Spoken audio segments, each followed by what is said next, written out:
Picador impacted my life because it gave me a greater understanding of the world of communication. It gave me a lot of real world experience while I was still in college. It's really taught me how to work with so many more programs and be a professional, and so many skills that I'm just going to be able to carry on no matter what my profession is. The interns that work for Picador Creative get a wealth of communications experience. These students are doing most of the same things that a professional at a communications firm would be doing. Picador Creative does any kind of communications product that an organization, a business might need. Our most popular things are videos, websites, and logos.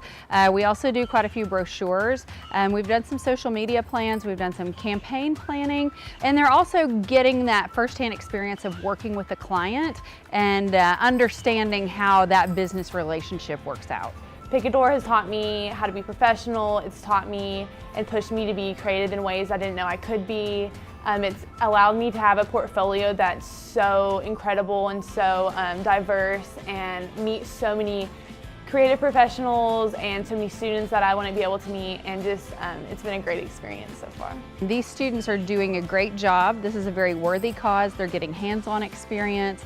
They're helping people in the Lubbock and Panhandle South Plains communities grow their businesses, all while receiving scholarship dollars. Picador Creative does charge, but we don't charge very much, and we don't charge enough to be self-sustaining. So we really rely on those scholarship donors to help us out, to keep this program continuing and to continue to give students that opportunity.